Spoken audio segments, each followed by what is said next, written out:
أرست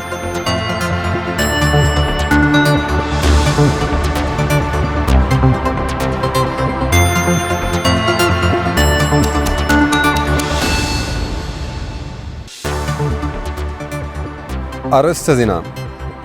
تمزابلتي زوا معراب تقرأي الدرادرتي وعلى بريتوريا ناب مربتم كمل سوم بسلاموي سلفي حاتيتهم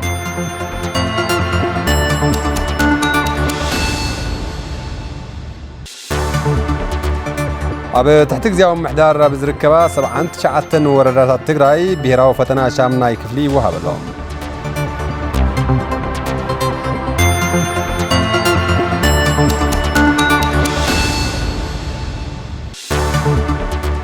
حزب تقرأي نزقات مو بدهوتات بحدنة فتحو صاوعيت قريبهم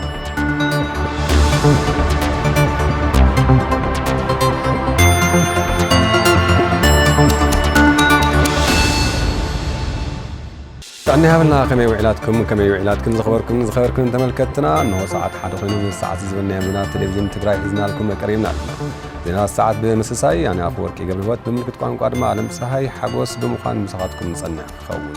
نياتنا نفلمهم حصر صبصبات بمقراب يخون حصر صبصبات طربنا دما صارتنا سارة هلي دحز حصر مسلاك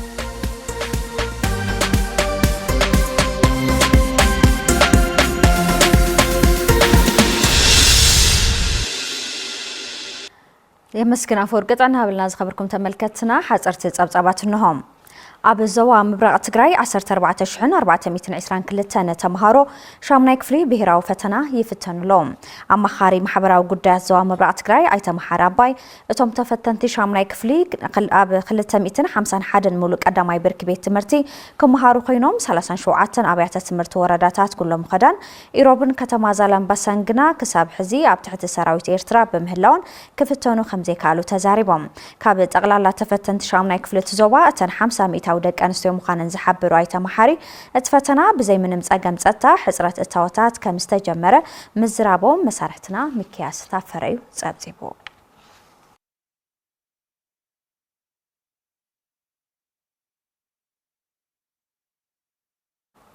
بتمساسال الزينة أبزوا مأخل لعلي إسران كل تشحن شعت 100 تمحارو شامنا يكفلي بهيرا وفتنا ناوسدو كم زركا وتقاليتهم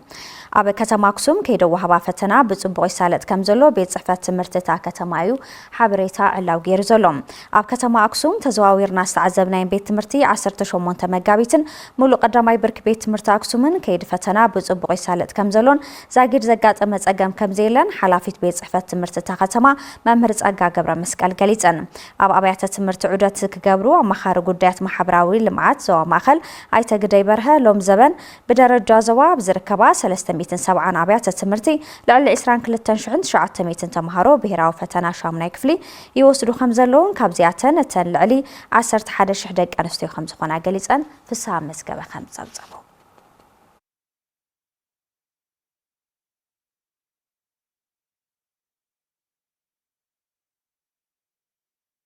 أبتحتي وررتي زلو أبيات تمرتي تقرأي فتنا شامنا يكفلي كوهابا أيكالان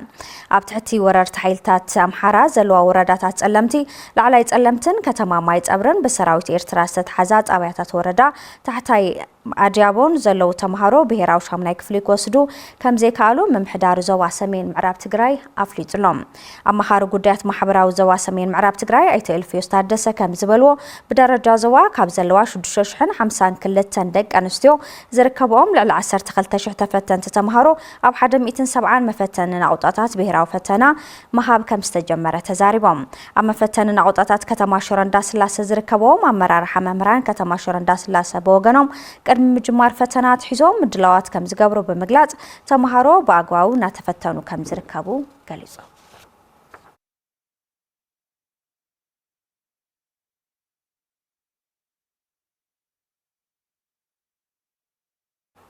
ኣብ ዞባ ደቡብ ትግራይ ኣብ ዝርከባ ቀዳማይ ብርኪ ኣብያተ ትምህርቲ ተምሃሮ ሻምናይ ክፍሊ ብሄራዊ ፈተና ይፍተኑ ከም ዘለው ተገሊጹ። ርእሰ መምህር ማእከላይ ቤት ትምህርቲ ጀነራል ሃይሉ ከበደ ከተማ ኮሮም መምህር ሃፍቱ አድማሱን ብሄራዊ ፈተና ይወሃብ ንዘለው 107 ተምሃሮ ሻምናይ ክፍሊ ብቑዓት ተወዳደርቲ ኮይኖም ናብቲ ዝቕጽል ክፍሊ ክሰጋገሩ ካብ ስሩዕ ፕሮግራም ከይዲ መምሃር ምስትምሃር ወጻኢ ደገፍ ከም ዝተገበረሎም ገሊጾም። ሓላፊ ቤት ጽሕፈት ትምህርቲ ከተማ ኮሮም መምህር መሐመድ ሓሴን ከም ዝበልዎ ኣብ ሸውዓተ ቀዳማይ ብርኪ ቤት ትምህርቲታ ከተማ 220 ደቂ ኣንስትዮ ዝርከባሉ ልዕሊ 400 ተምሃሮ ብሄራዊ ፈተና ይወሃብ ከም ዘሎን ብቕዓት ተወዳደርቲ ዝኾኑ ሞዴል ፈተና ድማ ካብ መሃብ ጀሚሩ ዝተፈላለዩ ትምህርታዊ ሓገዛት ክረኽቡ ከም ዝተገበረ ተዛሪቦም። ሓላፊ መምርሒ ጉዳይ ማሕበራዊ ዞባ ደቡብ ትግራይ ኣይተ ግርማይ ተስፋይ በብርኪ ዞባ ኣብ ዝርከባ 142 ኣብያተ ትምህርቲ 4550 ተምሃሮ ብሄራዊ ፈተና ይወሃብ ከም ዘሎ ድማ ገሊጾም ኣለው። ጸብጻብ ሃፍቱ ብስራት እዩ።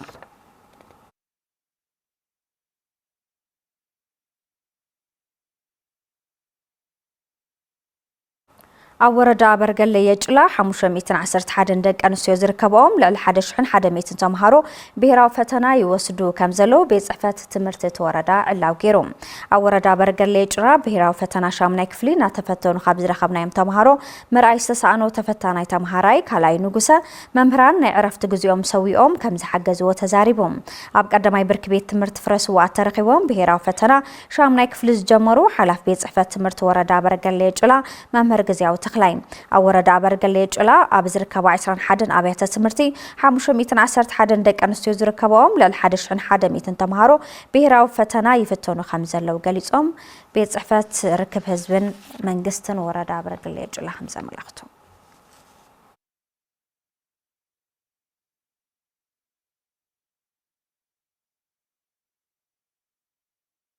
ካብ ጉዳይ ትምህርቲ ውጽኢልና ድማ ናብ ዝቕጽል ዜና ሰጊርና ኣለና። ዩኒሴፍ ኣብ ከተማ ሓውዜን ብልዕሊ 46 ሚልዮን ብር ዝርግሐ መስተማይ ሳሊጡ ክብል መምሕዳር ከተማ ሓውዜን ዕላው ገይሩ። ትካል ገባሪ ሰናይ ዩኒሴፍ ጸገም መስተማይ ከተማ ሓውዜን ንምፍታሕ ብልዕሊ 46 ሚልዮን ብር ወጻኢ ብምግባሩ ዝርግሐ መስተማይ ሳሊጡ ዘሎ። ኣብታ ከተማ እኹል ዝርግሐ መስመር ማይ ብዘይ መንባሩን ብሰንኪ ምቁርራጽ ኤሌክትሪ ነበርቲ ከቢድ ጸገም መስተማይ ኣጋጢሞም ከም ዝጸንሐን ዝገለጸ መምሕዳር ከተማ ሓውዜን ምስ ቢሮ ማይን ኢነርጂን በመረዳዳ በትካል ገባሪ ሰናይ ዩኒሴፍ ዝተረኸበ 46.8 ሚልዮን ብር ሓገዝ እቲ ጸገም ከም ዝተፈትሐ ገንዚቦም። በገባሪ ሰናይ ዩኒሴፍ ዝተሰርሐ ስራሕ ዘመስከኑ ተወካሊ ቢሮ ማይን ኢነርጂን ትግራይ ኣይተ ዳንኤል ይሄይስ እቲ ፕሮጀክት ኣብ ፍትሓዊ ክፍፍል ማይታ ከተማ ልዑል ግደ ስለ ዘለዎ ሕብረተሰብ ክንክን ክገብረሉ ጸዊዖም። ከንቲባ ከተማ ሓውዜን መምህር ኣርኣያ ሃይለማርያም ብግዶም ነቲ ዝተገበረ ድጋፍ ብምስጋን መምሕዳሮም ምስ መዳርግቲ ኣካላት በመረዳ ንስተገበረ ድጋፍ ኣመስጊኖም።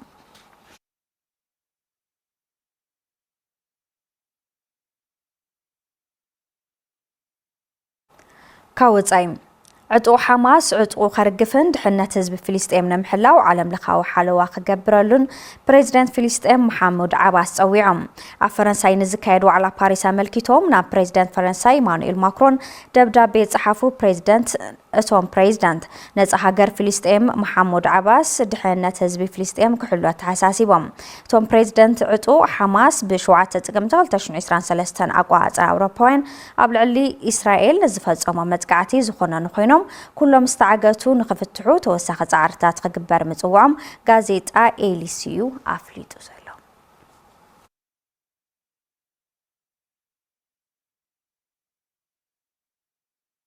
ዕለታዊ ሓጸርቲ ዜናታት ነዚኦም ይመስሉ ነይሮም። ስለ ዝተከታተልኩምና መስኪና ሳራ ባህለ ምሳኹም ጸኒሐን ናብ መሳርሕቲ ኣፈወርቂ ትነሰኩ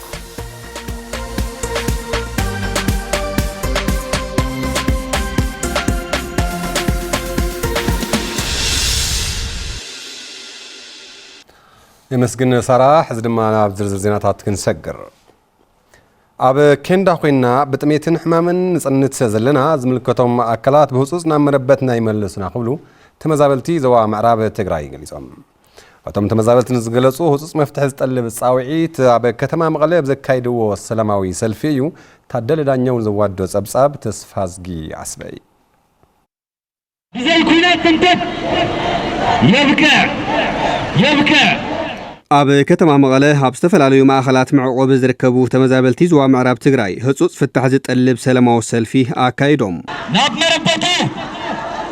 መረበቱ ይመለስ ንኣስታት 5 ዓመታት ኣብ ኬንዳ ኮይኖም ብጥሜትን ሕማምን ከቢድ ስቃይ ይሕልፉ ከም ዘለውን በዚ ድማ ህይወት ወገናት መዓልታዊ ጥፍእ ከም ዘሎን እውን እቶም ተመዛበልቲ ወገናት ይገልጹ ገዛ ከም ዘይነበረና ዓዲ ከም ዘይነበረና ሕርሻ ከም ዘይነበረና ጥሪት ከም ዘይነበረና ኮይና ጨኒቁና እዩ ህዚ ንሕና ክንከይድ ኢና ወላ በቃ ክንከይድ ኣለና ኢና ቆጽብልና ቆሪጽና ኢና ነና በቃ ጨኒቁና እኮ ንወልቆ ሲእና ጸጊምና ሕክምና ሲእና كل خافئنا يزنيا تمل حجزنا زنور إنجازات وين واتيهم ولا بحكمنا ينرأ ولا بتأمية وين سقاط سلالة زنا بقى دقيم بقى يأكل كن كدينا ندلي بقى نحمش عمت مولو مصباي مالت بتأمية بحمام بشجر كنا مكران نروح ودلنا أنا ودي 7 عمت عبي سبعية زحيحوني يلن نتورني يلن تدربي وترجعني يخوص إذا هذا ذي ما نقص يا ولن ديو إذا هذا ذي حلاو يا ولن ديو إذا هذا ذي إن حرزت عليه بدأ هذا رأتك خوان تاي ما نقص نتلهم شكر زلهم كانسر زلهم ها إذا زلنا نهوا مليان ها العلوس بتنتظ تقعد كانسين هوا صيرنا خنوله نقاد يكون كنقد شقال يكون كشقال حارس زبل يكون حارس كبله نمربتنا يملسن ኣብዚ ሕዘዋን ብህይወትና መንባር መሰልና ተኸልኪልና ኢና ዘለና ዝበሉቶም ተመዛበልቲ ወገናት ብህይወት ክንነብር እንተዳ ኮይና ግና ዝምልከቶም አካላት ብህጹጽ ናመረበትና ይመልሱና ይብሉ ግዛው ምሕዳር ትግራይ ጸቅጥ ክገብር ኣለዎ ምስ ፌደራል ኮይኑ ንሕና ደቂ ሃገሪና ደቂ ዓዲና መሰልና ይተሐሎ መንገዛ ዓዱ መንገዛ ሃገሩ ዳ ይበረር ዶ ተራእይ ይፍለጥ ዶ هذا جن عدنا يملسنا لعدنا يملسنا دك هاجرينا دك عدينا يملسنا لا جزانا مريت لنا جزا لنا خالص سفرت يوم سفيرة وين يو جزانا كاو تميل كاو موت كاو شجر عارفنا كاو صحي كاو كوري كم مكرا عارفنا في دار المنجستنا خا هذا خاينا جزاو منجست تراي عايز التحوى جزاو منجست تراي كاو تخفي يلن أو صحنا مربتنا بايزاكم وزوكم هنا نحنا هزوكم من وجاهاتكم جزاو من محدار يكون زلوه هزو عالم يكون ما اسمع مع تأكلات يكونوا نخيصهم عنا طراعنا متنا ዝምልከቶም አካላት ኣብ ተመዛበልቲ ዘለው ጸገማት ተገንዚቦም ህጹጽ መፍትሒ ክገብሩ ይግባእ ዝበሉ ኮሚቴ ጥርዓን ተመዛበልቲ ዞባ ምዕራብ ትግራይ ኣይተምሓር አባዲ እንተ ዘይኮይኑ ግና እቲ ተመዛባላይ ህዝቢ ናይ ባዕሉ መማረጽ ስጉምቲ ክወስድ ይብሉ ኩሉ አካል ጥርዓን ቀሪብና ኢና ብስሳ ኮሚቴ ኮይና ህዝቢ ጥርዓን ስውን ፍታሕ ይረኽውናልን ሓቲትና መልስ ይረኽውናልን ፍታሕ ይረኽውናልን ኣብ ውሽጢ ሰሙን ካብ 10 15 ካብ ዘይነውሕ መዓልቲ نعدنا نخوصرنا إن أنا سنة تثبت ملسي تزارخينا نحن عنا من مرض متهم مالتي جزياو من محدار تجراي من جست فيدرالين زملكتهم تكالات عالمن نزي تجنزيبهم كلتوف مفتحي كجبرو دما اتهم تمزابل شوجنات تساوي تقريبهم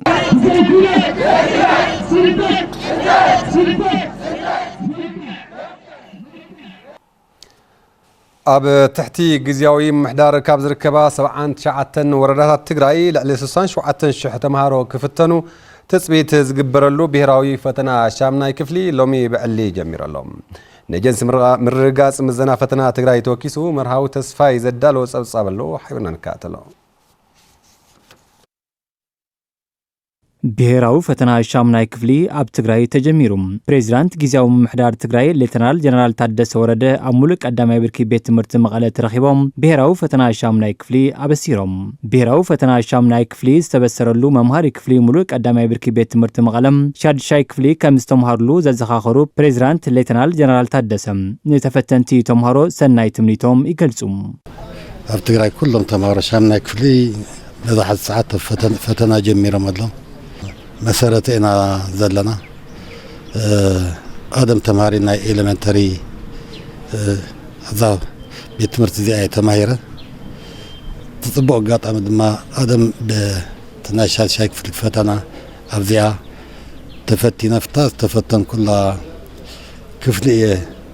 تناي مجمرة ناي تمهارو استعشق ناي فتنة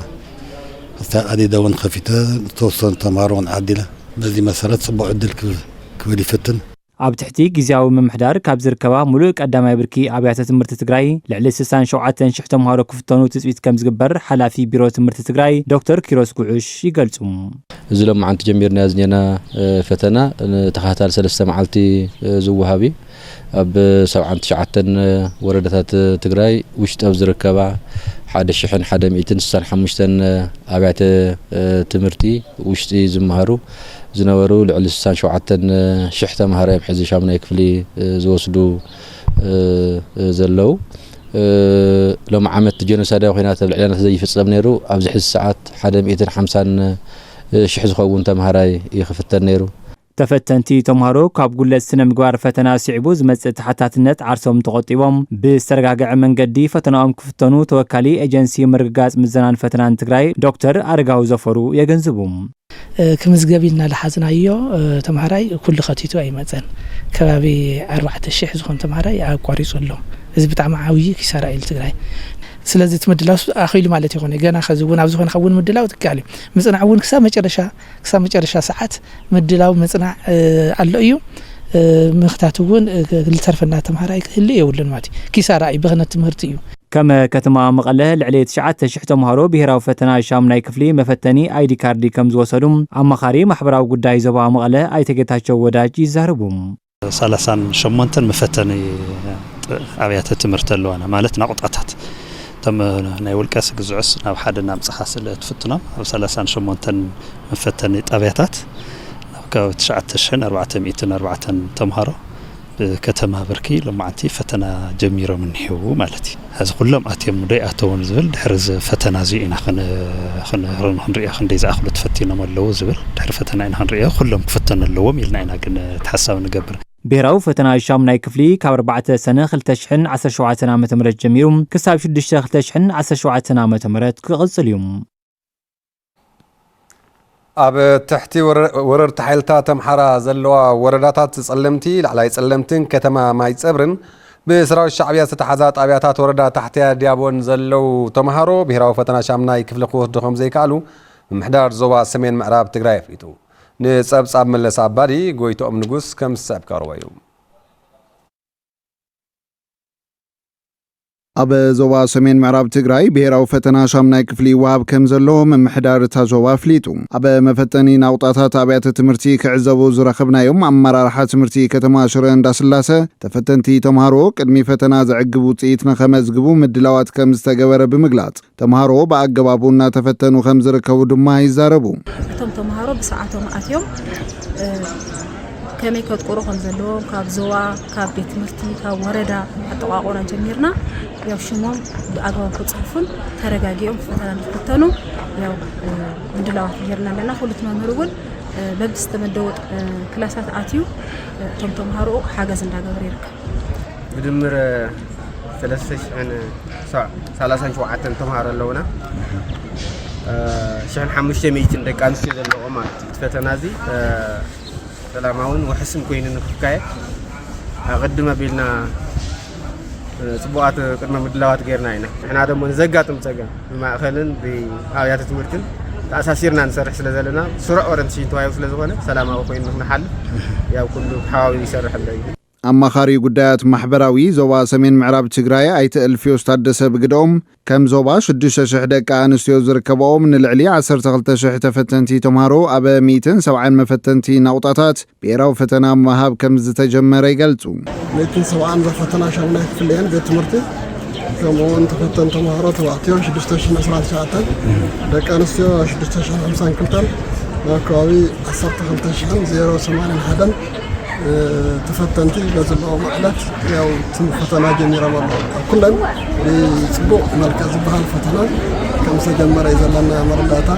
ኣብ ትሕቲ ወረርቲ ሓይልታት ተምሓራ ዘለዋ ወረዳታት ጸለምቲ ላዕላይ ጸለምትን ከተማ ማይ ጸብርን ከምኡ ድማ ብሰራዊት ሻዕብያ ኣብ ዝተተሓዛ ጣብያታት ወረዳ ታሕታይ ኣድያቦን ዘለው ተምሃሮ ብሄራዊ ፈተና ክወስዱ ከም ዘይከኣሉ ድማ ኣይተ እልፍዮስ ታደሰ ወሲኾም ሓቢሮም። ተምሓራ ዘለዋ ጸለም ሰለስተን ናይ ምፍታን ዕድል ይረኸባ ከባቢ 50 ዝኾና ቤት ትምህርቲ ኣብ ትሕቲ ሻዕብያ እውን ኣብ ከባቢ 10 ቤት ትምህርቲ በሚርካ እዚኣተን ንዓመት ፈተና ዕድል ኣይገጠመንን። ህዝብ ትግራይ ንዘጋጥሞ ብድሆታት በሓደ ሰሚሩ ካብ ምካትን ምስጋርን ወፃኢ ካሊ ኣማራጺ ከም ዘይብሉ ተረዲኡ ኣብ ኩሎም መፋለያት ሓድነቱ ጠናኺሩ ክቕፅል ይግባእ ይብሉ ንቴሌቪዥን ትግራይ ርእቶም ዘካፈሉ ነበርቲ ከተማ ኣክሱምን ማይቅነጣልን ብውስን መንገድ ዝረአዩ ዘለዉ ከባቢያውነት ዘንጸባርቑ ዛዕባታት ውሑዳት ሰባት ረብሓ ዝፈጥሩ ወመሕቢኢዳ እምበር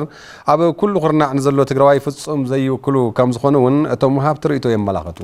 ተስፋ ዝገዓስበ ይዋይድዎ ኣሎ ከም ሰብ ይቀርብ እዩ ናይ ትግራይ ታሪክ ክርኢ እንተለና ድማ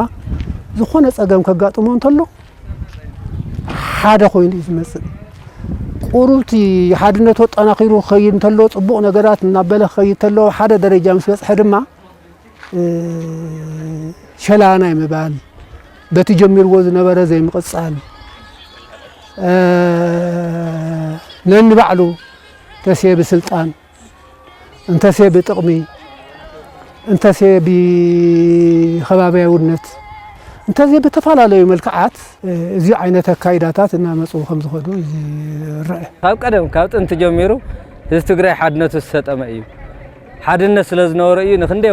ወረርቲ ጣልያን ንኻሊኣት ስዒሩ ማለት እዩ ሓድነት ህዝቢ ትግራይ ብስሩ ዝተጠመ እዩ ካብ ምዕራብ ጀሚሩ ካብ ሕመራ ጀሚሩ ክሳብ ራያ ሓደ ትግራዋይ ማለት እዩ ኣብዚ ሓለፈ እኮ ሳላ ሓድነትና ነቲ መኸተ ከምቲ ዝመጽኦ ከይኸውን ገርና መኪና ኢና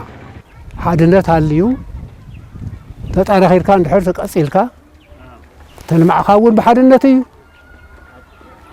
ተተኻላኸልካ እውን ብሓድነት እዩ ናይ ፖለቲካ መራሕትና ሃዝውን ከምቲ ቀደም ናብ ሓደ እዮም ክመስዎ ዝግባእ ማለት እዩ ብወረዳ በውራጃ ብዞባ ብግዛዕ ምዛዕ ዝበሃል ዘረባ እንሰምዖ ካብ መራሕቲ እዩ ተንቤን ይኹን ራጃ ይኹን ምዕራብ ይኹን ወልቃይት ይኹን ሕመራ ይኹን ትግራይ እንድያ ትግራዋይ ኮይና ብሓደ ኮይና ለይትን ቀትርን ተቃሊስና ከዓ ዓድና ትግራይ ኣጽኒዕና ሒዝና ትንከይድ እያ ኣነ ዝፈልጥ እዚ ትግራይ ሕዚ ዘድልዮ ሓድነትካ ስጢምካ ናብ ሓደ መጺኻ ናይ ትግራይ ሃላውነትን ላዕላውነትን ተፈናቀል ናብ ቦቱ ምላስን ክንሰርሕ ዝግባእና እምበር እቲ ኢኻ ኣየልየናን ማለት ኣመራርሓ ይኹኑ ህዝቢ ይኹን ከምታ ናይ ቅድመ ህዝቢ ሓደ ስጡም ዝኾነ ቃልሲ ክንቃለስ ኣለና ተመዘበላይ በታውዕል ተዋዓናያ ዓዱ ክንመልስ ኣለና ትግራይና ከንታ ዝነበርና ተሳጣጢምና ትግራይ ዓድና ክንሕዝ ኣለና ኣመራርሓና ሓድነት እንተስጢሙ ነዚ ትግራይ ወና ሓደ እንተመሊስዎ እዩ ኩሉ ክፍጸም ዝኽእል ታውዚ ወፃኢ ተለኻኺምካ ምጥፋእ ተዘይኮይኑ ተሓደ ድሒኑ ተሓደ ዝጠፍአሉ ምክንያት ዘየለ ምዃኑ እዩ ዘመላኽተካ ርክብ ሰብ ሞያ ብምጥንኻር ብቐጻልነት ሓቢርካ ምስራሕ ምግቢ ሕስና ንምርጋጽ ከም ዝሰርሑ ኣመራርሓ ሕርሻ ክልል ትግራይን ኦሮምያን ገይጾም ኣመራርሓን ሰብ ሞያን ቢሮ ሕርሻ ክልላት ኦሮምያን ትግራይን ኣብ ዓውዲ ሕርሻ ዘተሳሊጦም ኣለዉ ተስፋይ ታደሰ ከም ዝስዕብ ክቐርቦ እዩ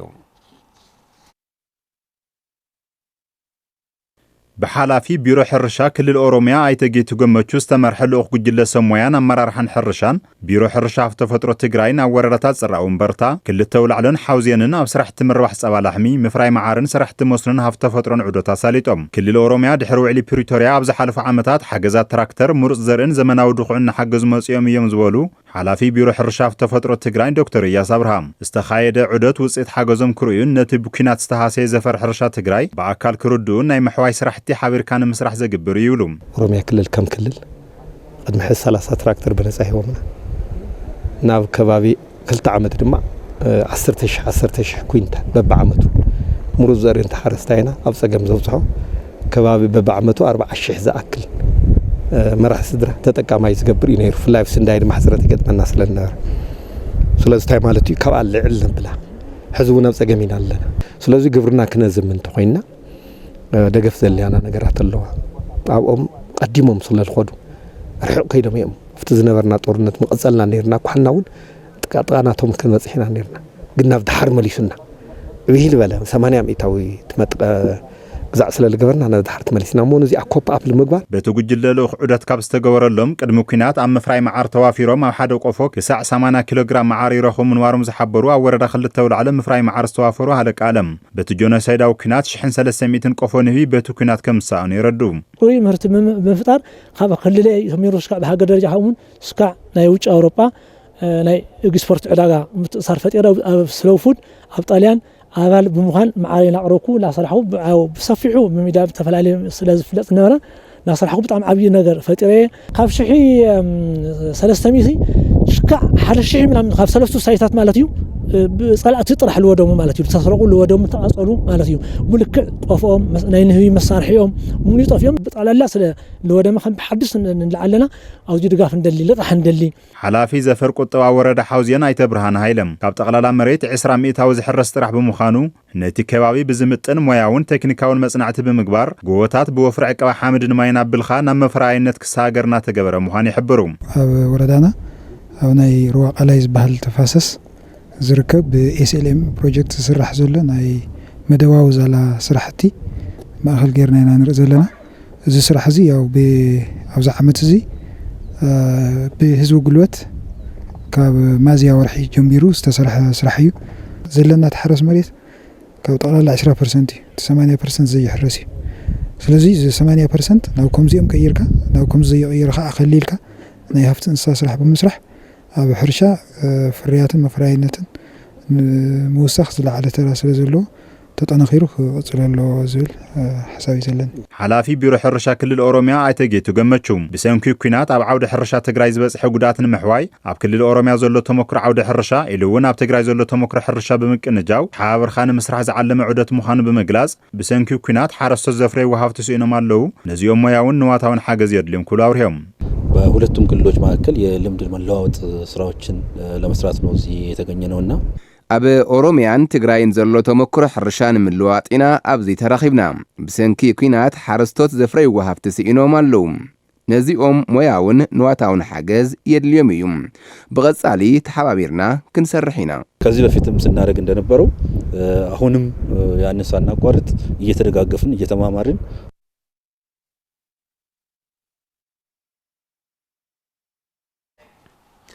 ወርልድ ቪዥን ኢትዮጵያ ብዝመደቦ ልዕሊ 11 ሚልዮን ብር ኣብ ወረዳ ጽምብላ ጽገና ዝተገብረለን ኣብያተ ትምህርትን ብሓይሊ ፀሓይ ስርሓ ጎዳጉዲ ጽሩይ መስተማይን ተመረቀን አገልግሎት መሃብ ከም ዝጀመራ ተገሊጹ መለስ አባል ዝላኾ ጸብጻብ ገብረ መስቀል ኪሮስ ከም ሰዕብ ከቅርበዩ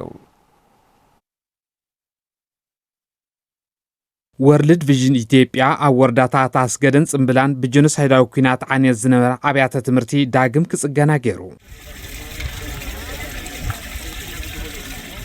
አገልግሎት ቢለን ዝነበራ ድጎዳ ጉድማይ እውን በኃይል ፀሐይ ክሰርሓ ብምግባር ንሕብረተሰብ ዘረከበን ትኸውን ነበርት ተኻቢ ንዝተገበረሎም ደገፍ የመስግኑ ወርልድ ቪዥን ናብ ዘብዝኒዮም ፂ ናብ ቦታና እዚ ናብ ድሕሪ ገዛና ኣምጪው ተጠቀምቲ ጎርና ዘለነ ህዝብ እዚ ነዝቤ ትምህርቲ እዚ ጎሩ ናብ ዘብዝኒዮ ቋትማይ ደንብ ደስተኛታት ጎርና ዘሎ ጣዕምኒ የመስግን ኣነ ጥሩይ ማሰቲና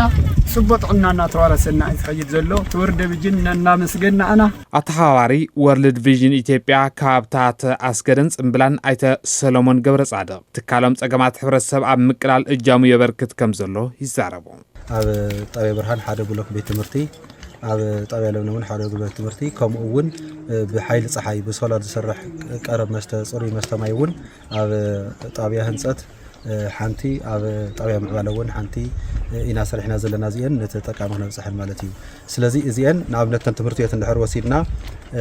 ብዙሕ ተምሃራይ ክጥቀመለን ዝኽኣለየን ቤት ትምህርቲ እቲ ዝረአናዮ ህንፃ ምሕዳስ ጥራሕ ዘይኮነስ ኣብ ውሽጢ ኮፍ ኢሎም ተምሃሮ ዝመሃሩሉ እውን ንተምሃሮ ዝኸውን ወንበር እውን ግዝኢቱ ኩሉ ተወዲኡ ናብ ቤት ትምህርቲ ኣብ መጓዓዓዚ ዝርከብ ማለት እዩ ተዓኒ ዝነበረ እናተጸገነ እናተሓበርና ካልኦት ከም ወርልድ ቪዥንን ዝተፈላለዩ ኣካላት እውን መፅኦም ሓቢርና እንድሕር ሰሪሕና እቲ ኣብ መምሃር ምስተምሃር ዘሎ ጸገማት ክቕረፍ እዩ ብኦቢልና ድማ ተምሃራይ ተጠቃማይ ክኸውን እዩ ኣመሓዳሪ ወረዳ ጽምብላ ኣይተ መረሳ ሃይለም ወርልድ ቪዥን ኢትዮጵያ ካብታት ኣስገደን ጽምብላን ፕሮግራም ዝሰርሖም ዘሎ ስራሕቲ ጽገና ዝምስገኑ እዮም ይብሉ ተፈላለዩ ገበር ሰናይ ኣብዚ ወረዳ ብዙሕ ስራሕቲ ዝሰርሑ እዮም ካብቶም ጽቡቃት ስራሕቲ ዝሰርሑ ገበር ሰናይ እቲ ሓደ ሓቅን ንዝራ መተካእታ ይብሉን ይብለውን ወርልድ ቪዥን ኣብ ብዙሓት ኣብ ማይ ኣብ ትምህርቲ ኣብ ጥዕና ኣብ ጽጉማት ሕብረተሰብ ወለድ ዘብሎም ህፃናት አረጋውያን ብዙሕ ነገር ይሕግዝ እዩ ብፍላይ ኣብ ማይ ግን ዓበይቲ ስራሕቲ ይሰርሕ ማለት እዩ ወርልድ ቪዥን ኢትዮጵያ ብኩናት ዛዕነዋ ትካላት ንምጽጋን ልዕሊ 11 ሚልዮን ብር ወጻኢ ከም ዝገበረ ተሓቢሩ بتدጋጋሚ ዘቕረብናዮ ሕቶ መፍትሒ ረኸበን ክብል ሳልሳይ ዙር ማሕበር ደሌት መንበሪ ገዛ ከተማ መቐለ ገሊጹ ሃፍቶም ጉሬ ዮሐንስ ከም ዝሰብከረው እዩ ሳልሳይ ዙር ማሕበር ደሌት መንበሪ ገዛ ከተማ መቐለ ኣብ ጉዳይ ሳልሳይ ዙር 7 ካሬ መልኪቱ ካብ ዝምልከቶም ኣካላት ዝተዋህቡ ምላሽ ንኣባላቱ መግለጺ ሂቡ ናብ ግዚያዊ ምሕዳር ዘቕረቡ ተደጋጋሚ ሕቶ ምላሽ ከም ዘይረኸበ ድማ ኣፍሊጡ ግዚያዊ ምሕዳር ትግራይ በጥራን ሰማዒ ዝተዋህበና መብርሂ ጉዳይ ሳልሳይ ዙር 7 ካሬ ዝፍትሑሉ ኣገባብ ክሳብ 2 ወርሒ ኣብ ዘሎ እዋን ነዚ ጉዳይ ብሓላፍነት ዝምልከቶም ኣብያት ዕዮ ዝርዝር ጽንዓትን መፍትሒ ኣንፈትን ሒዘን ንቀርባ መምርሒ ስራሕ ስለ ዝተዋሃበ ነዚ ብትዕግስቲ ተጸበዩ ዝብል ኮይኑ ሕዝውን ግን ዋላ ድሕሪት ዝተቐመጠ ግዜ ካብቲ ግዚያዊ ምሕዳር ዝተረኸበ እዚ ዝበሃል መፍትሒ ዘየለ ምዃኑ እቲ ማሕበር ናብ ቢሮ ከተማ ልምዓትን ምክትል ፕሬዚደንት ግዚያዊ ምሕዳር ትግራይ ንዘቕረቡ ሕቶ ስዕቡ ዝተዋህቡ ምላሽ ድማ ከም ዝስዕብ ኣብርሂቡ ኣብ መምርሒ 4/2011 ናብ መምርሒ 9/2017 ዝተቐየረሉ ኣገባብ ሕጋዊ ምዃኑን መምርሒ 4/2011 እንትጸድቕ ናይቲ ህንፃ ታይፖሎጂ መጠን ስፍሓት መንበሪ ዝወሃበሉ ግዜ ዝምልከት መንግስቲ ኣብ ኸይዲ ብዘውፅኦ መምርሒ ክውስን ከም ዝኽእል ንሕድሕድ ኣባል ቃለ መሓላ ስለ ዘእተዎ መንግስቲ ነዚ ተሓሳብ ዝገበረ ኣሰራርሓ መምርሒ ምቕያሩ ሕጋዊ እዩ ዝብል ኣብ ናይ ሕጋውነት ጉዳይ መልኪቱ ዝሃበና መልሲ እዩ ኣባላት እቲ ማሕበር ሕቶታቶም ንክፍትሑ ኣብ ዝግበር ጻዕሪ ብሓባር ክውስኑ ሳልሳይ ዙር ማሕበር ደሌት መንበሪ ገዛ ከተማ መቐለ ጸዊዑ ሓላፍ ቢሮ ከተማ ልምዓት ምስ ሰብ ሞያታቱ ሓላፍ ኤጀንሲ ልምዓት ኣባይትን ዝሃበና ግብረ መልሲ እቲ ኣመራርሓ ጥምረት ብተደጋጋሚ ነቕርቦ ዘለና ሕጋውን ፍትሓውን ሕቶታት ሕዝውን ከም መንግስቲ ነዚ ዘለና ጸገም ንምፍታሕ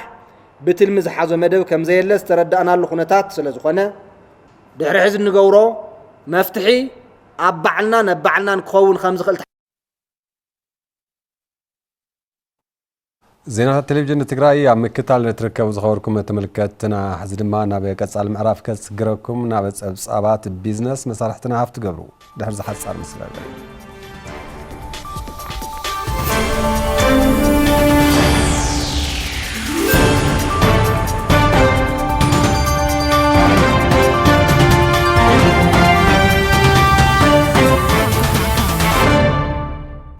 يمسجن أفوركي سلام طعنا هبلي زخوركم تملكتنا نزعل زحرنا يوم زيناتات بيزنس حيزة قريبة لكم مكتتالكم عديمة فلما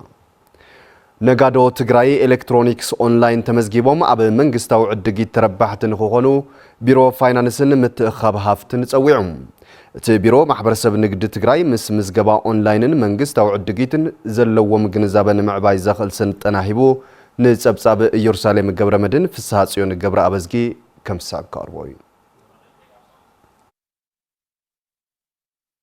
ቢሮ ፋይናንስን ምትእኻብ ሃፍትን ትግራይ ምስ በዓል ስልጣን ዕድጊት ንብረት መንግስቲ ኢትዮጵያ ኣብ ኤሌክትሮኒክስ መንግስታዊ ዕድጊት ኢጂፒ ዘድሃበ ንነጋዶ ስልጠና ዝተዋህበ እንትኸውን እዚ ስልጠና ነጋዶ ኣብ መላእ ሃገር ኣብ ዝወፁ ጨረታታት ዕድጊታት ኤሌክትሮኒክስን ስርዓት መንግስታዊ ዕድጊትን ክሳተፉ ዝኽእሉ መስርሕ ምዃኑ ኣብ በዓል ስልጣን ዕድጊት ንብረት መንግስቲ ኢትዮጵያ ኣተሓባሪ ዋሃብ ደገፍ ኣይተ ቢንያም ኣለማዮ ይሕብሩ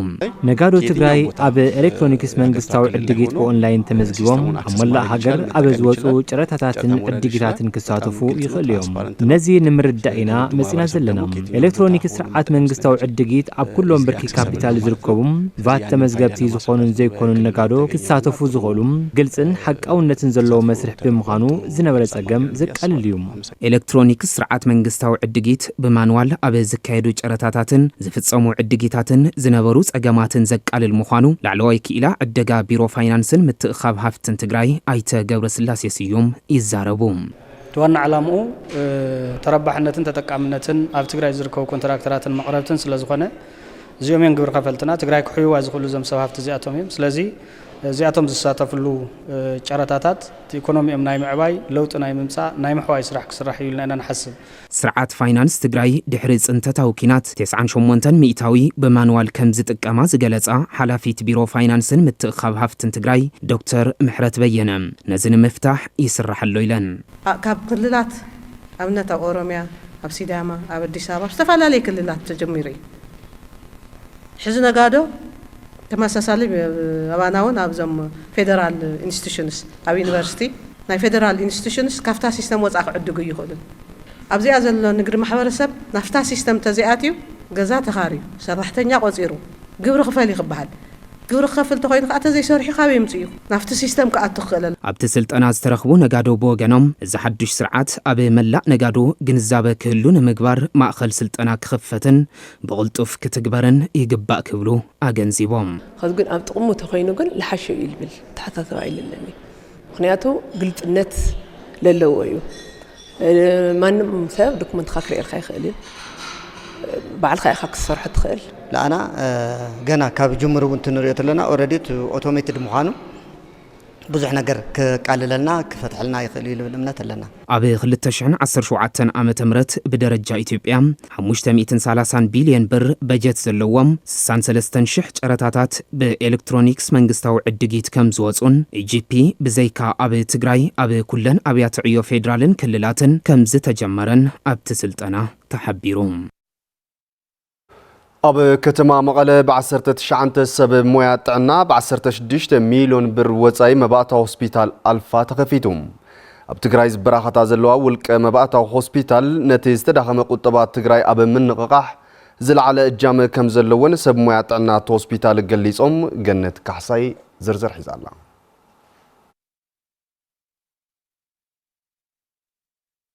ሲስተር አስኳል ኪሮስ ትበሃል ኣብ መባእታዊ ሆስፒታል ኣልፋ ኣብ ክፍሊ ላብራቶሪ ብትርፊ ሰዓታ ብግዚያውነት ተቆፂራ ከም ትሰርሕ ትገልጽ ኣብ ሆስፒታል መቐለ ብቋዋምነት ብብር 8,000 ከም ትሰርሕ ዝገለጸት ሲስተር አስኳል ናብራኣ ንምምሕያሽ ኣብ ትርፊ ሰዓታ ኣብ መባእታዊ ሆስፒታል ኣልፋ ትሰርሕ ከም ዘላያ ኣዕሊላትና ንረኻ ቪድዮ ኣነ ሕዚ 8,000 ሓደ ሚቲ ገለ ኢላቴን ላቢደይ ማለት እዩ እሱ ማለት ሕሰብ ናብና መንግስቲ እዛ 8,000 ገለስ ብዝሕ ሰዓት ሙሕሰብያ ገዛ ክራይታ ይወፅሕ ኣሎ ሽንጉርቲ ኮሚደረታ ይወፅሕ ኣሎ ቤተሰብስ እንታይ ከተመሓድርላ ምንም ያ ለኣኻትያስ ኣብ ካሊእ ሃርኮት ከትንድሕር ለይልካ ካሊእ ሓጋዚ እንድሕር ለይብልክስ ንምሽናፍስ ኑሮ ንምሽናፍስ ብጣዕሚ ይከብድ ዴታ ክላ ተወፃኺ እስኺ እንድሕር ለይ ትነብሪ ኮይንኪ ቤተሰብ እንድሕር ለይ ትሕግዝ ኮይንኪ ደቅኺ እንድሕር ለይ ተምህሩሉ ኮይንክስ ሕዚ ብዙሕ ሰዓት ትምህርትየት ና መንግስት ሰራሕተኛ ኦር ና ሆስፒታል ሰራሕተኛታት ጥራሕ እዮም ኣብና መንግስት ክመሃሩ ልኽእሉና ትሕት ደረጃ ለሎ መነባብሮና ካብኣቶም ለይና ኣስኑሮ ኢና ነብር ለና ግን ግዴታና እንታይ እዩ ንሕና ህይወት ምድሓኒ ህይወት ላድሓንካ ደግሞ መስዋዕትና ካፈልካ ሕብረተሰብና ለጠመት ክገብረና ነዎ መንግስት ለጠመት ክገብረና ኣብ ሆስፒታል ዓይደር ስፔሻሊስት ጽኑዕ ሕክምና ህፃናትን ሓናጡን ዶክተር ኪሮስ ወልደገሪማ ብተመሳሳሊ ኣብ መባእታዊ ሆስፒታል ኣልፋ ብትርፊ ሰዓቱ ብሞዩ ይሰርሕ ከም ዘሎ ይዛረብ ኣብዚ ሕዚ እዋን ሰሞያ ጥዕና ኣብ ከቢድ ማሕበር ቁጠባዊ ቅልውላው ይርከቡ ዝበሉ ዶክተር ኪሮስ ወልደገሪማ ብኻሊእ ወገን ከም ዝበላ ውልቀ መባእታዊ ሆስፒታላት ምኽፋተን ካብ ዝህብኦ ግልጋሎት ብተወሳኺ ኣብ ምፍጣር ዕድል ስራሕ ልዑል ኣስተዋጽኦ ከም ዘለዎን ይሕብሩ እዞም ከምዚ ዝገብሩ ናይ ግሊ ሆስፒታላት ክበራታቱ ይግባእ ሓደ ሰብ ሓይሊ ስራሕ ስእነት ዘለዎ ማሕበረሰብ ሰብ ሓይሊ እውን የብሉ እዮም ተመሪቑ ስራሕ ስእን በዓል ሞያ እውን መብዛሕትኡ ዝቁፀረፍቲ ኣብዚ ተቆፂሩ ዘኒአ ሕዚ ናይ ስራሕ ዕድል ይፍጠር ካብኡ እቲ ኢንቨስትመንት እውን ነቲ ሃገር ጠቃሚ እዩ ነቲ ዓዲ ሊሚት ብናይ ዓዲ ዓቕሚ ሊሚት ስለ ዘይግበር ሃፍታም እንድሕር ክኢሉ ኢንቨስት ክገብሮ ዝኽእል እዩ ስለዚ ሃፍታም ኣብቲ ካሊእ ኢንቨስት ከም ዝገብሮ ኣብ ጥዕና ፕራይቬት ጥዕና እውን ኢንቨስት ገይሩ ነቲ ሕብረተሰብ ዝበለፀ ሕክምና ብጣዕሚ ፅቡቅ እንደገና ንሰባት እውን ስራሕ ዕድል ብምፍጣር ብጣዕሚ ዓብዪ ኮንትሪቢሽን ስለ ዘለዎ በዚ እየ ዝገልፆ ኣነ ብጣዕሚ ኣድላዪ ኢለ መካየድ ስራሕ ውልቀ መባእታዊ ሆስፒታል ኣልፋ ስፔሻሊስት ራዲዮሎጂ ዶክተር ሃይለ ሓጎስ ትካሎም 19 ሰብ ሞያ ጥዕና ብምትሕባር ብር 16 ሚሊዮን ወፃኢ ብምግባር ሳብ ስፔሻሊስት ሕክምና ልብን ሕክምና ህፃናትን ዝርከብዎም ብዝተማልአ ዘመናዊ መሳርሕታት ሙሉእ ግልጋሎት ሕክምና ዝህብ ትካል ከም ዝወነኑ ይሕብሩ ገዚፍ ዝኾነ ናይ ኣልትራሳውንድ 3D 4D ኣልትራሳውንድ ዝበሃል ገዚፍ ማሽን ብጣዕሚ ዘመናዊ ኣልትራሳውንድ ናይ ጥንሲ ክትትል ዲጂታል ኤክስሬይ ዝበሃል ማሽን ኣለና ዝተማልአ ናይ ኦፕሬሽን ኩሉ ዓይነት መጥባሕቲ ኦፕሬሽን ክፍሊ ዝተማልአ እዩ ደቂስኩም ዝሕከምሉ ሙሉእ ደቂስካ ዝሕከምሉ ክፍልታት ኣለውና ናይ ህፃናት ወይማ ናይ ዕሸላት እውን ብዙሕ ተመክሮ ኣብ ትግራይ እውን ተወካሊ ዝኾነ ናይ ዕሸላት ሳብ ስፔሻሊስት ኣለና ናይ ልቢ ሳብ ስፔሻሊስት ኣብ ትግራይ 4 ጥራይ እዮም ዘለዉ ናይ ልቢ ሳብ ስፔሻሊስት ካብቶም 4 ሓደ ኣብ ኣልፋ እዩ ዝርከብ ከምዚ መልክዑ ተደራጅዩ ዘመናዊ ዝኾነ ብዙሕ ተመክሮን ልምድን ዘለዎም ሰብ ዋና ሰብ ሞያ ጥዕና ወኒኑ ብዕሊ ስራሕ ከም ዝጀመረ ክነበስር ንፈቱ ውልቀ መባእታዊ ሆስፒታል አልፋ ልዕሊ 80 ሓይሊ ሰብ ብግዚያውን ቀዋምን ዕድል ስራሕ ከም ዝፈጠረ ዝገለጹ ሰብ ዋና ትትካል እዚ ድማ ኣብ ትግራይ አጋጢም ዘሎ ማሕበር ቁጠባዊ ማህሰይቲ ንምቅላል ዝሕግዝ ምዃኑ ኣረዲኦም ብዙሕ በዓል ሞያ ይስደት ኣሎ ተስፋ ናይ ምቁራጽ ነገር ኣሎ ግን ዝሮ ዝሮ ዋና ዜርካ ናብ ዓድኻ ስለ ዝኾነ ኣብ ዓድኻ ዓቕምኻ ተኣኻይኻ ከምዚ ብሕብረት ተሓባቢርካ ህዝብኻ ምግልጋል ትዝሕሸ ማረፂ ይኣምን ዳርጋ ኩሉ ዝበሃል ሰርቪስ ኣብ ቀረባ ንክወሃብ ማሕበረሰብና ናይ ትራንስፖርት ይኹን ናይ ሕክምና ወጪ ይኹን ዘጋጥም ምንግልታዕ ንምቕናስ ከምኡውን ማሕበረሰብና ብቐረባ ኮይኑ تزدل حكمنا نمركبي وانا عنا ينوح جزء على ما نونسي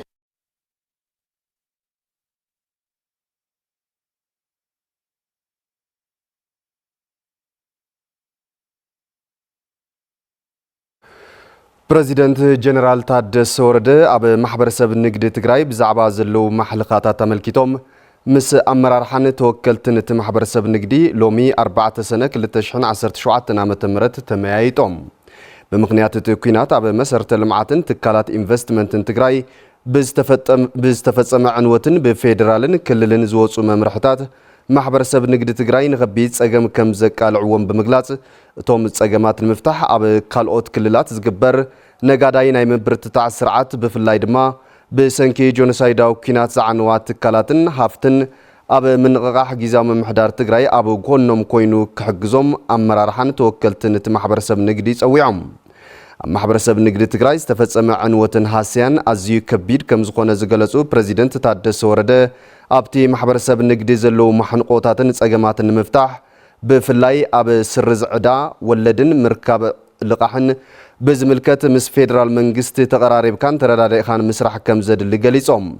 بريزيدنت تادس ورده أب ذهب وملاش أب مونغو فيدرالن تجراين زلو مترطر أب مقراف تقرارب كان مسرح كم زد اللي بمحبار منجست فيدرال أب تجراي زلو ترطر وجدو استجمر سلام نخطنا خرات تحساسيبهم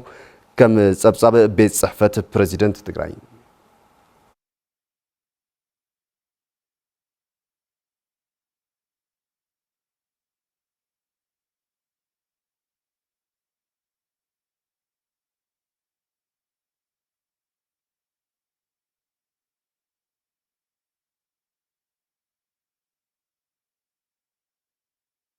زخبركم تملكتنا حزد ما كنت الشرف وزازر صدقان قد كتاتلوك انقدكم سلام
هافتو قبرو طعنا باللي تملكتنا دحندو صنيحكم من مسارحتي افريقيا مسكينه صبصات سبورت بحبريتا وشت عد جمر شامبيون بريمير ليج كوعسيد اثيوبيا غانتا مقله 7 اندرتا مقله خطاتو اقابلا تغيرلا ابت سنه سرعه اقابلا كوميشن سبورت تግራይ مبرات هافتو كنتيبا مقله حويسو دغفت غانتا مقله 7 اندرتا فتوتو تاغانتان ترخيبوم يم أبز عمت أب بريمير ليج كوعسيد إثيوبيا كابز كايدتهم 17 قطمات أبتم 16 بمعوات شامبيونت ليج زخونة غانتا كوعسيد مقله 7 اندرتا ካብ አዲስ አበባ መቐለ ዓለም ለኸ መዕርፎ ነፈርቲ አሉላ አባነጋ ኣብዛቱ ትልዋን ድሙቕ አቀባብላ ተገይሩላ እዩ ጋንታ ኩዕሶ ኢድ መቐለ 70 እንደርታ ዝሓለፈ ዓመት ካልኣይ ኮይና ድሕሪ ምዛማ ኣብ ቻምፒየንስ ሊግ ኩዕሶ ኢድ ኣፍሪካ ተሳቲፋ ምንባራ ዝዝከር እዩ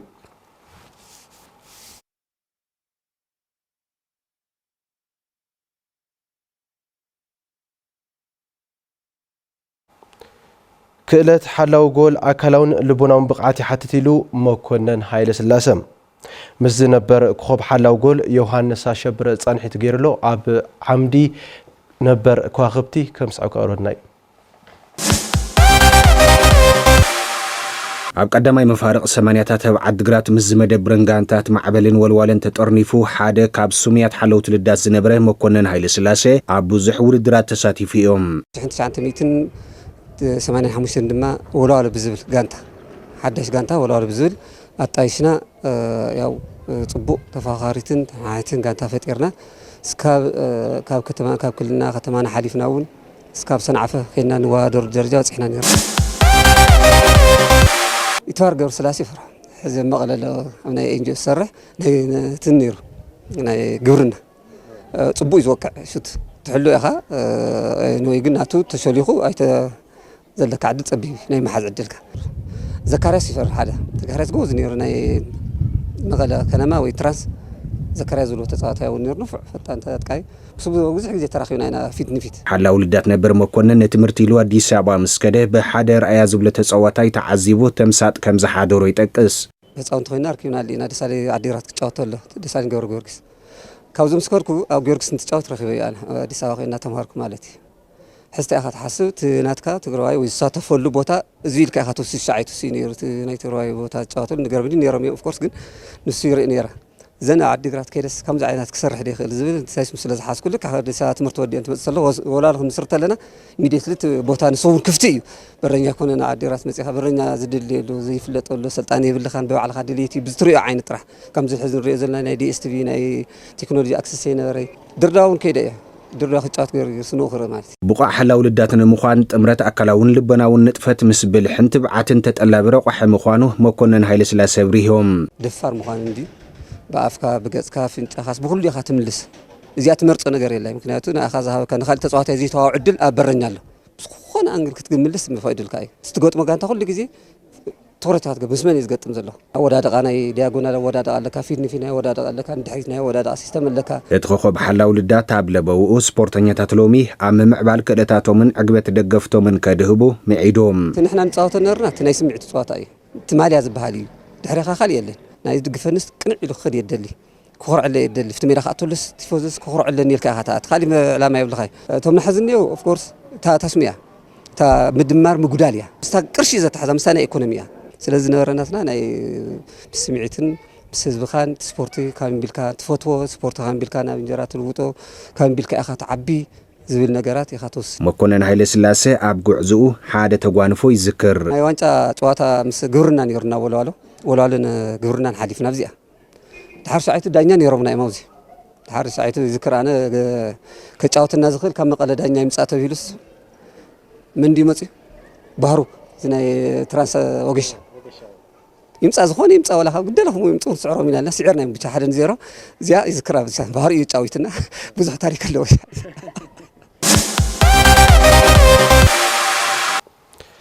ተመልከትና ዜናታት ስፖርት ሰዓት ነዚኦም ዝመስሉ ነይሮም ያሬድ ገብረ እግዚአብሔር ድማ ሓቢረኩም ነይረ ምስተረፉ ምድላዋትና ሰናይ ግዜና ተመልኩ ናብ ወርቅ መልሰኩ የመስግን ያሬድ ክቡራት ተመልከትና ዜናትና ሳርሕ ዝኽትካተሉም ጽናሕኩም ይመስሉ ነይሮም ዜናታት ምቕራባና ወርቅ ገብረወት ብምልክት ቋንቋ ድማ ለምሳሌ ሓጎስ ምዃን ምሳኻትኩም መምሲና ስለቲ ግዜኹም ክብረት ያበልና ሰናይ ግዜ